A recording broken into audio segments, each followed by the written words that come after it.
존경하고 사랑하는 국민 여러분, 심재철 국회 부의장님, 그리고 선배 동료 의원 여러분, 황교안 국무총리를 비롯한 국무위원 여러분, 전북 익산을 출신 국민의당 조배수 의원입니다.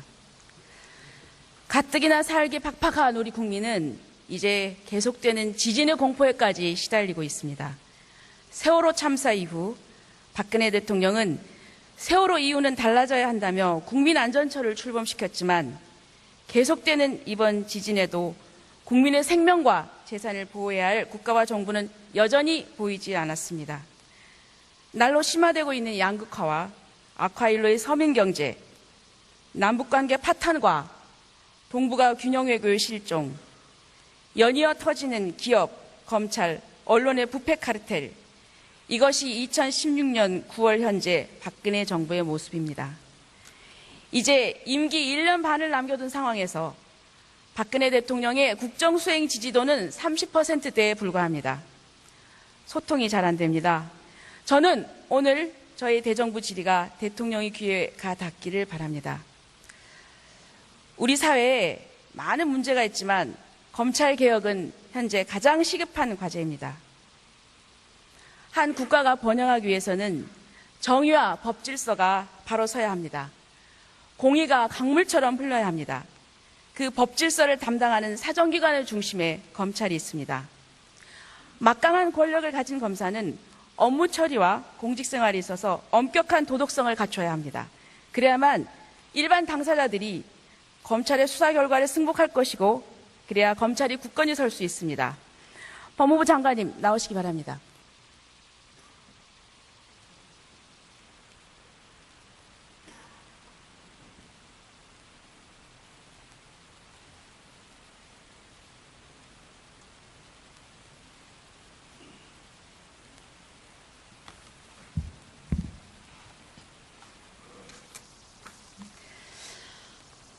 일단 검사들의 비위로 검찰에 대한 신뢰가 송두리째 흔들리고 있습니다. 문제된 검사들의 주요 비위 사실이 하도 많아서 도표로 정리했습니다. 화면 봐주시기 바랍니다. 2006년 김영광 전 검사 사건부터 최근 김영준 부장검사 사건까지, 그리고 또 비위 사실이 터질 때마다 검찰총장과 법무부 장관은 사과했습니다. 그렇죠? 2006년도 김홍수 법조비리 사건에 김영광 전 검사가 연루되었을 때 당시 정상명 검찰총장은 깨끗하지 못한 손으로 어찌 남의 허물을 밝히고 시비를 가릴 수 있겠느냐 그러면서 부끄럽고 죄송하다고 사과했습니다. 2010년 스폰서 검사 사건이 불거졌을 때 이기남 전 법무부 장관과 김준규 전 총장이 사과했습니다. 2012년 김광준 전 서울고검검사의 금품 비리 사실이 드러나자 한상대 전 총장도 사과했고 사퇴까지 했습니다. 2014년 김진태 전 총장도 특임검사로 김광준 검사 사건을 수사했던 김수창 전 제주지검장의 음란행위에 대해서 사과했습니다. 장관님과 김수남 총장님께서도 최근에 진경준 검사장 사건으로 사과하셨죠? 네. 검사 비위 사건이 터질 때마다 장관과 검찰총장의 사과가 계속되었지만 그것을 비웃기라도 하듯이 검사의 비위는 계속되고 있습니다. 진경준 검사장이 끝이라고 생각했지만 진경준 부장검사가 김형준 부장검사가 곧 소환조사를 받을 예정입니다. 맞죠? 예, 그럴 예정으로 있습니다. 장관님, 사과한 지 얼마 안 됐는데 또 사과하시겠습니까? 이제는 책임지고 장관직 사퇴하셔야 하는 거 아닙니까? 그 해당 사건에 관해서는 현재 대검에서 특별감찰팀을 구성을 해서 의혹 전반에 관하여 철저하게 수사 또 감찰을 진행을 하고 있습니다. 그런 만큼 그 결과를 지켜봐 주시기 바랍니다. 그럼 지켜보고 어떻게 하시겠어요? 지켜봐서 그에 합당한 처분을 하도록 하겠습니다. 아니, 처분을 하는 게 아니라 엄정한 처분을 장관님께서. 하도록 하겠습니다. 자, 검찰은 비위 사실이 터질 때마다 대책을 내놓았습니다. 내부 감찰을 강화하겠다. 내부의 청년 문화를 확산시키는 교육을 하겠다. 장관님, 이번에는 어떤 대책을 내놓으셨습니까? 예, 법무검찰에서는 검사의 비위가 발생할 경우에는 철저하고 또 엄정하게 대처하겠다는 확고한 방침을 가지고 있습니다. 그 지적하신 사건에 대해서도 이러한 방침에 따라서 대검에서 특별감찰팀을 지금 현재 구성을 해서 의혹 전반에 관해서 철저하게 수사 감찰을 진행을 하고 있습니다. 또 대검에서는 그 검찰개혁 추진단을 발족을 해서 국민 신뢰를 회복하기 위한 제도 개선에도 많은 노력을 지금 기울이고 있습니다. 근데 대통령께서 검찰에 자체 개혁안을 내놨으니까 지켜보자 이렇게 말씀을 하셨는데 지금 자체 개혁안을 준비하고 있는 겁니까? 예, 자체적으로도 준비를 하고 또 각계의 의견과 지적들을 귀담아 듣고 지금 개혁 방안을 마련을 하고 있습니다. 그렇지만 검찰에 이게 시간을 많이 줬습니다. 그렇죠? 개혁안을 많이 내놨지 않습니까? 이제 자체 개혁안은 의미가 없습니다. 그리고 그게 효과가 있으리라고 생각하는 사람은 아무도 없습니다. 이제 외부에서 개혁을 해야 되는 거 아닙니까? 이제 공수처를 받으셔야 되는 거 아닌가요? 예, 고위공직자의 비리 행위에 대해서 철저한 조사와 엄중한 처벌이 필요하다는 그 의원님의 지적에는 전적으로 동감을 합니다. 다만 기존의 그 수사기관 이외에 2014년도에 여야의 합의로 공직 비리 등에 대응하기 위해서 특별기구인 특별검사 또 특별감찰관을 현재 도입하고 있는 상황입니다. 그런데도 그 전 세계적으로 유례가 없는 일종의 옥상옥이라고 할 수 있는 공수처 설립은 예산의 낭비 또 인권 침해적인 사찰기구가 될 우려가 있다는 그러한 그 지적도 있으므로 신중한 검토가 필요하다고 생각합니다. 그런데 그런 제도나 이런 것이 막강한 이 검찰의 권력을 통제하기는 지금 아무 의미가 없어요. 그리고 나아가서 일각에서는 근본적으로 검찰이 수사권 너무 비대해졌다. 권한이 막강하다. 그래서 검경 수사권 조정하자. 그리고 기소 독점권을 완화하자. 이런 얘기도 있습니다. 여기에 대해서는 어떻게 생각하세요? 예, 수사권 조정이라고 하는 것은 국가의 그 형사사법 체계를 근본적으로 변화시키는 문제입니다. 이 과거 검경 수사권 조정과 관련된 개정 형사소송법과 그에 따른 대통령령이 시행된 지가 불과 지금 4년 정도밖에 지나지 않았습니다. 이런 현 시점에서는 그 현행 제도에 따른 그 수사 실무를 안착시키는 것이 급선무라고 생각을 합니다. 또 기소권의 어떤 통제 내지는 완화에 대해서는 이 검찰이 국가의 소추권을 전담하는 것이 사건 결정의 전국적인 통일성 또 일관성을 갖기 위한 것이기 때문에 또 이것은 세계적인 추세이기도 합니다. 또 현재도 검찰의 그 소추 기능에 대한 그런 견제로서 검찰 시민위원회를 통한 통제 또 재정 신청을 통한 사법적 통제도 있습니다. 예, 그런 제도는 알겠고요. 잘하셔야죠. 한두 번입니까? 저도 검찰 출신 법조인입니다. 그래서 법리적인 면에서 저는 공수처에 대해서 상당히 유보적인 입장을 가져왔습니다. 그렇지만은 그럼에도 불구하고 계속 반복되고 근본적인 해결이 되지 않고 있어요. 그래서 말씀을 드리는 겁니다. 좀 잘하시기 바랍니다. 예, 열심히 답답합니다. 하겠습니다. 일단 들어가십시오.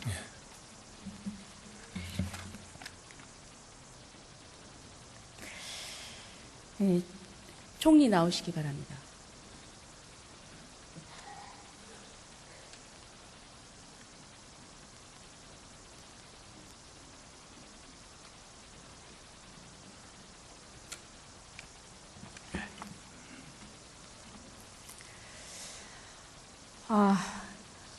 박근혜 대통령께서 대선 때 여러 가지 참 좋은 공약을 많이 하셨는데 지금 이루어지는 것이 별로 없습니다. 그 중에 하나가 지난 대선에서 검찰에 대해서 정치 권력에 흔들리지 않는 검찰을 만들겠다고 공약을 했습니다. 그리고 또 직접 검사의 법무부 및 외부기관 파견을 제한해서 법무부 또는 파견기관을 통한 정치권의 외압을 차단하겠다고 공약하셨습니다. 알고 계십니까? 예, 공약의 구체적인 내용은 모르겠습니다만 검찰 개혁을 위한 여러 가지 공약들이 있었습니다. 지금 그 공약이 지켜지고 있다고 보십니까? 박근혜 정부 출범 초기에 제가 법무부 장관을 맡아서 하고 있었습니다.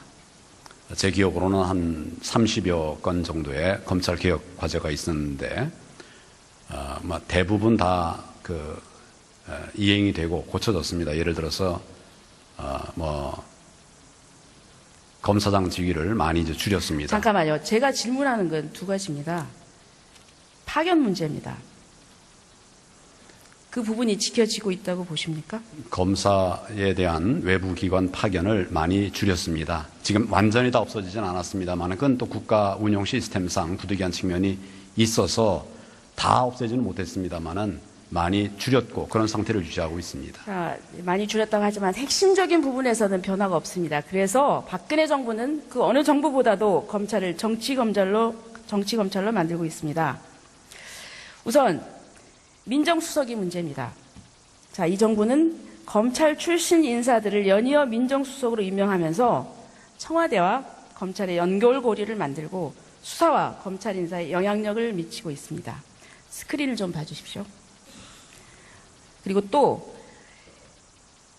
집권 3년 동안 무려 18명의 검사가 편법으로 청와대 행정관과 비서관으로 파견됐습니다. 이들 역시 청와대와 검찰을 잇는 통로입니다. 청와대에 검사들이 파견됐고 검찰이 청와대 입김에 흔들리면서 성실하게 일하는 일반 검사들의 명예와 자존심이 손상되고 있습니다. 그리고 또 그 중심에 청와대 민정수석들이 있습니다. 박 대통령이 임명한 민정수석 면면을 보겠습니다. 이 정부에서 임명된 4명의 민정수석 또한 모두 검찰 출신입니다. 곽상도 수석은 강기훈 유서대필 사건의 담당 검사였습니다. 홍경식 수석은 소위 박전원 팀의 일원으로 1987년 당시 노태우 후보의 대선 승리에 크게 기여한 사람입니다. 청와대는 국정원 대선 개입 사건이 수사되는 시점에 홍 수석을 발탁했습니다. 뒤를 이은 김영한 수석은 2002년 노무현 대통령 후보의 희망대지 저금통 모금운동을 주도했던 문성근 전 대표를 불법 선거운동 혐의로 기소했고 2010년에는 김상곤 경기도 교육감을 공직선거법 위반 혐의로 기소한 사람입니다. 지금 국민들의 사퇴 요구가 빗발치는 우병우 민정수석은 고 노무현 대통령을 조사한 주임검사였습니다. 우 수석은 민정수석실 비서관 재임 시절에 정윤회 국정농단 사건을 문건 유출 사건으로 만들고 민정수석에 올랐습니다. 자, 이런 수사를 담당했던 검찰 출신 인사들이 박근혜 정권의 민정수석이 되어서 검찰 인사를 결정해 왔습니다. 총리는 검찰의 이 독립성이 지켜지고 있다고 보십니까?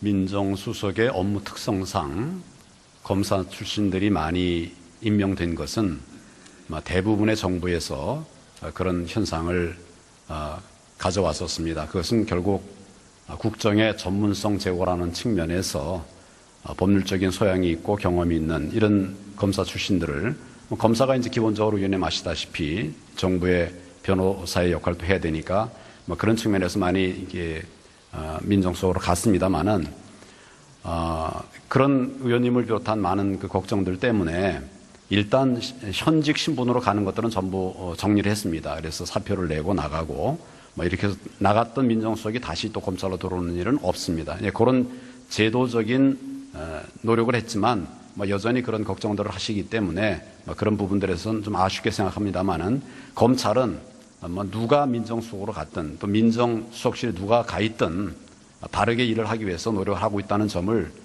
다시 한번 말씀을 드립니다. 총리께서는 그런 답변을 하실 줄 알았습니다. 하지만 그 말을 그대로 그렇다고 믿는 사람은 없습니다. 왜냐? 민정수석은 인사검증을 합니다.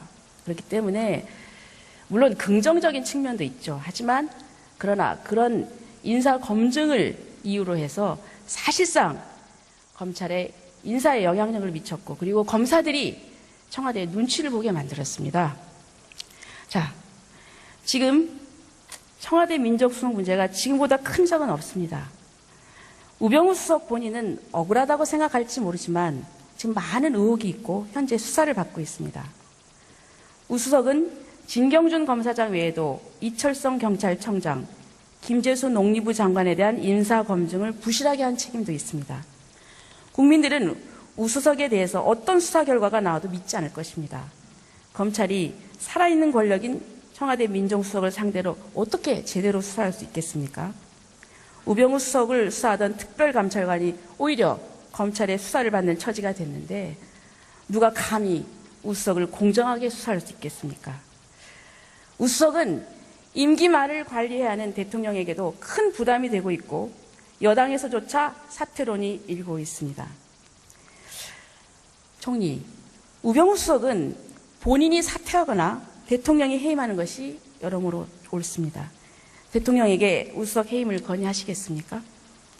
의원님 말씀 여러 부분에 제가 공감을 하는 부분이 있습니다만은 한 가지 예를 들면 검찰은 그동안에 현직 대통령에 아주 가까운 그런 친척도 구속 수사했던 그런 전례가 있습니다. 검찰이 청와대의 눈치만 본다면 그런 일은 가능하지 않았을 것입니다.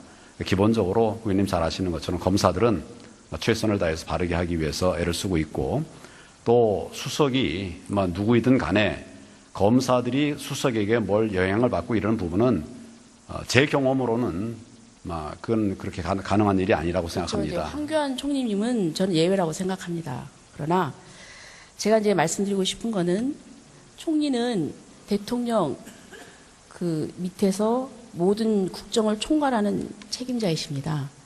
저는 대통령께 이 민심을 전달하고 강력하게 해임을 건의해야 된다고 생각합니다.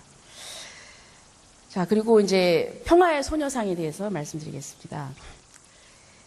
박근혜 대통령은 지난번 여야 3당 대표들과 회동해서 주한 일본 대사관 앞에 있는 평화의 소녀상 이전에 대한 이면 합의는 전혀 없었다고 했습니다. 맞죠? 예, 그렇게 알고 있습니다. 예. 그런데도 어제 기시다 후미오 일본 외무상은 윤병세 외교부 장관에게 한일 위안부 합의 착실한 이행을 거듭 주문했다는 일본 NHK 보도가 나왔습니다. 우리 측이 착실하게 이행할 것이 무엇입니까? 그런 부분에 관해서는 우리 외교장관이 우리의 입장을 또 일본에 분명하게 얘기했고 그런 것들이 또 보도가 된 걸로 알고 있습니다. 저희들은 합의한 그대로 그렇게 집행을 하고 있습니다. 합의한 그대로 집행하고 있다고요? 예, 그렇게 하고 있는 것으로 알고 있습니다. 그러면 자, 박 대통령께서도 소녀상 이전에 대해서는 이면 합의가 없었다고 강조했습니다. 그러면 정부가 주한 일본 대사관 앞 소녀상 이전은 없다 이렇게 확실하게 얘기할 수 있습니까? 일본 정부에 대해서 부적절한 한 발언을 하지 말라는 그런 촉구를 여러 번 했습니다. 아니, 그런 부적절한 발언하지 말라는 게 아니라 직접 들어가서 소녀상 이전은 없다 이렇게 명백하게 얘기할 수 있습니까? 기본적으로 그 양국 외무 장관들 사이에 합의가 돼 있는 부분에 분명한 답변을 안 하시네요. 지금 말씀하신 것처럼 그 소녀상 문제는 연계돼 있지 않습니다. 아, 그러면 분명하게 얘기를 해주셔야죠. 왜 자꾸 이렇게 말끝을 흐리세요? 자, 그러면 그 다음에 이제 북한 홍수 피해 지원 문제에 대해서 묻겠습니다. 지금 함경북도 홍수 피해가 최악의 상황입니다. 정부는 현재까지 북한의 지원 요청도 없고 또 요청이 있다 하더라도 북한이 핵실험하는 그 현 상황에서 지원 가능성이 낮다고 했습니다. 정부 입장은 무엇입니까? 기본적으로 지금 시점은 북한의 입장을 바꾸기 위해서 대북 제재를 강력하게 국제사회와 함께 해나가야 된다. 이런 것이 기본 입장입니다. 자, 물론 북한의 핵도발에 대해서는 단호히 대응해야 합니다.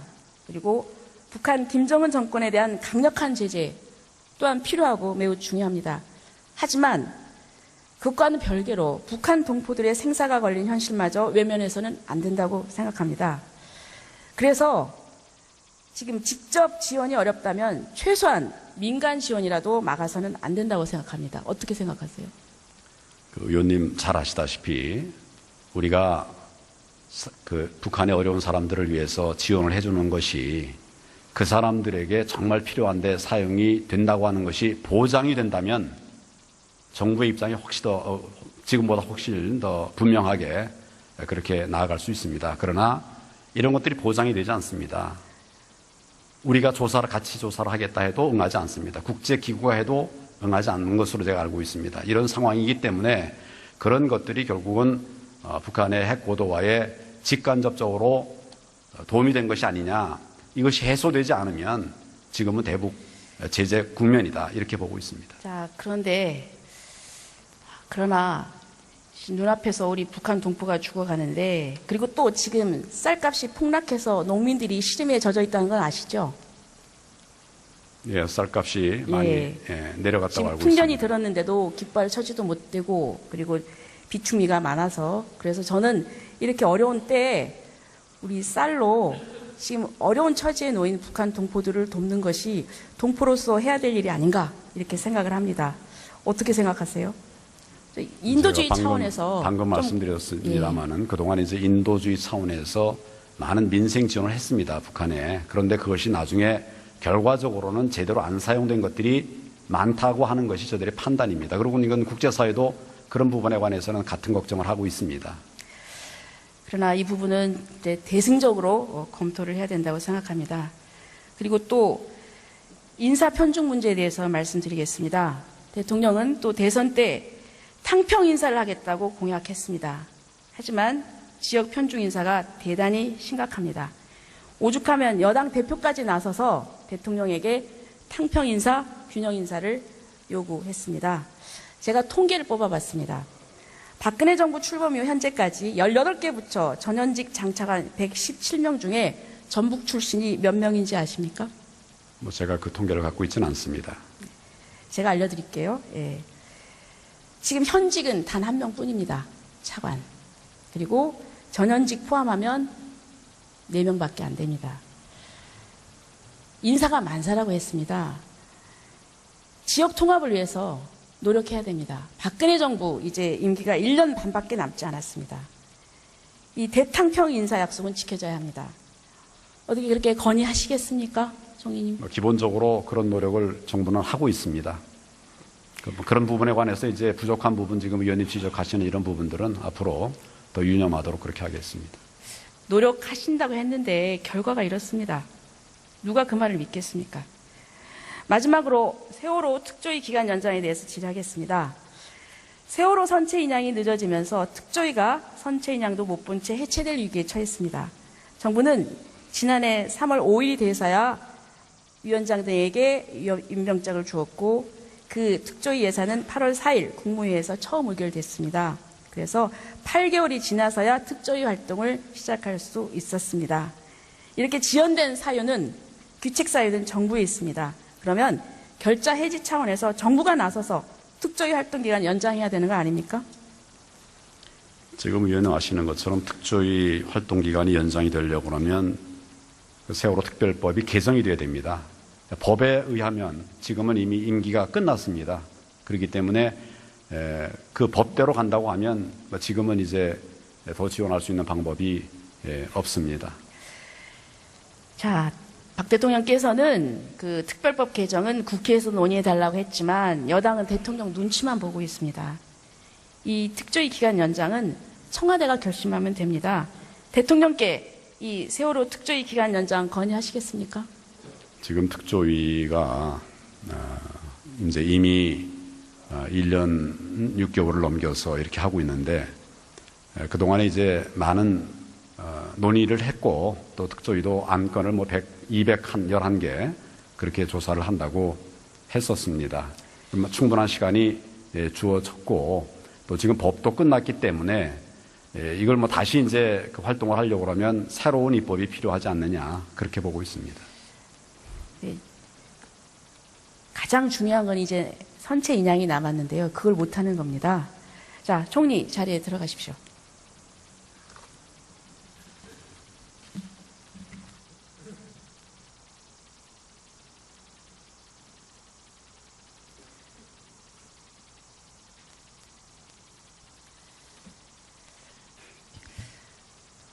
국민 여러분, 그리고 선배 동료원 여러분, 국회가 제 권능을 찾아야 합니다.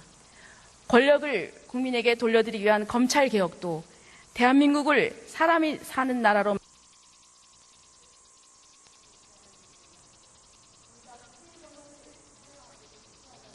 기회가 닿기를 바랍니다. 우리 사회에 많은 문제가 있지만 검찰 개혁은 현재 가장 시급한 과제입니다. 한 국가가 번영하기 위해서는 정의와 법 질서가 바로 서야 합니다.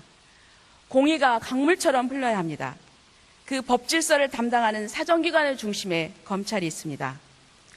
막강한 권력을 가진 검사는 업무 처리와 공직생활에 있어서 엄격한 도덕성을 갖춰야 합니다.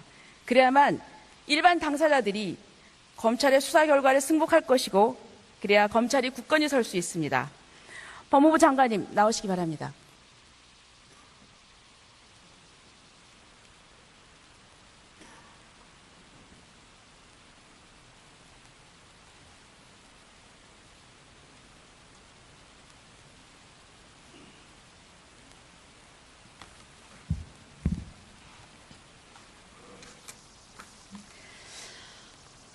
일단 검사들의 비위로 검찰에 대한 신뢰가 송두리째 흔들리고 있습니다. 문제된 검사들의 주요 비위 사실이 하도 많아서 도표로 정리했습니다. 화면 봐주시기 바랍니다. 2000년 비웃기라도 하듯이 검사의 비위는 계속되고 있습니다. 진경준 검사장이 끝이라고 생각했지만 진경준 부장검사가 김형준 부장검사가 곧 소환 조사를 받을 예정입니다. 맞죠? 예, 그럴 예정으로 있습니다. 장관님, 사과한 지 얼마 안 됐는데 또 사과하시겠습니까? 이제는 책임지고 장관직 사퇴하셔야 하는 거 아닙니까? 그 해당 사건에 관해서는 현재 대검에서 특별감찰팀을 구성을 해서 의혹 전반에 관하여 철저하게 수사 또 감찰을 진행을 하고 있습니다. 그런 만큼 그 결과를 지켜봐 주시기 바랍니다. 그럼 지켜보고 어떻게 하시겠어요? 지켜봐서 그에 합당한 처분을 하도록 하겠습니다. 아니, 처분을 하는 게 아니라 엄정한 처분을 장관님께서. 하도록 하겠습니다. 자, 검찰은 비위 사실이 터질 때마다 대책을 내놓았습니다. 내부 감찰을 강화하겠다. 내부의 청렴 문화를 확산시키는 교육을 하겠다. 장관님, 이번에는 어떤 대책을 내놓으셨습니까? 예, 법무검찰에서는 검사의 비위가 발생할 경우에는 철저하고 또 엄정하게 대처하겠다는 확고한 방침을 가지고 있습니다. 그 지적하신 사건에 대해서도 이러한 방침에 따라서 대검에서 특별감찰팀을 지금 현재 구성을 해서 의혹 전반에 관해서 철저하게 수사 감찰을 진행을 하고 있습니다. 또 대검에서는 그 검찰개혁 추진단을 발족을 해서 국민 신뢰를 회복하기 위한 제도 개선에도 많은 노력을 지금 기울이고 있습니다. 근데 대통령께서 검찰에 자체 개혁안을 내놨으니까 지켜보자 이렇게 말씀을 하셨는데 지금 자체 개혁안을 준비하고 있는 겁니까? 예, 자체적으로도 준비를 하고 또 각계의 의견과 지적들을 귀담아 듣고 지금 개혁 방안을 마련을 하고 있습니다. 그렇지만 검찰에 이게 시간을 많이 줬습니다. 그렇죠? 개혁안을 많이 내놨지 않습니까? 이제 자체 개혁안은 의미가 없습니다. 그리고 그게 효과가 있으리라고 생각하는 사람은 아무도 없습니다. 이제 외부에서 개혁을 해야 되는 거 아닙니까? 이제 공수처를 받으셔야 되는 거 아닌가요? 예, 고위 존경하고 사랑하는 국민 여러분, 심재철 국회 부의장님, 그리고 선배 동료 의원 여러분, 황교안 국무총리를 비롯한 국무위원 여러분, 전북 익산을 출신 국민의당 조배수 의원입니다. 가뜩이나 살기 팍팍한 우리 국민은 이제 계속되는 지진의 공포에까지 시달리고 있습니다. 세월호 참사 이후 박근혜 대통령은 세월호 이후는 달라져야 한다며 국민안전처를 출범시켰지만 계속되는 이번 지진에도 국민의 생명과 재산을 보호해야 할 국가와 정부는 여전히 보이지 않았습니다. 날로 심화되고 있는 양극화와 악화일로의 서민경제, 남북관계 파탄과 동북아 균형외교의 실종, 연이어 터지는 기업, 검찰, 언론의 부패 카르텔, 이것이 2016년 9월 현재 박근혜 정부의 모습입니다. 이제 임기 1년 반을 남겨둔 상황에서 박근혜 대통령의 국정수행 지지도는 30%대에 불과합니다. 소통이 잘 안 됩니다. 저는 오늘 저희 대정부 질의가 대통령이 6년 김영광 전 검사 사건부터 최근 김영준 부장검사 사건까지, 그리고 또 비위 사실이 터질 때마다 검찰총장과 법무부 장관은 사과했습니다. 그렇죠? 2006년도 김홍수 법조비리 사건에 김영광 전 검사가 연루되었을 때 당시 정상명 검찰총장은 깨끗하지 못한 손으로 어찌 남의 허물을 밝히고 시비를 가릴 수 있겠느냐 그러면서 부끄럽고 죄송하다고 사과했습니다. 2010년 스폰서 검사 사건이 불거졌을 때 이기남 전 법무부 장관과 김준규 전 총장이 사과했습니다. 2012년 김광준 전 서울고검검사의 금품 비리 사실이 드러나자 한상대 전 총장도 사과했고 사퇴까지 했습니다. 2014년 김진태 전 총장도 특임검사로 김광준 검사 사건을 수사했던 김수창 전 제주지검장의 음란행위에 대해서 사과했습니다. 장관님과 김수남 총장님께서도 최근에 진경준 검사장 사건으로 사과하셨죠? 예. 검사 비위 사건이 터질 때마다 장관과 검찰총장의 사과가 계속되었지만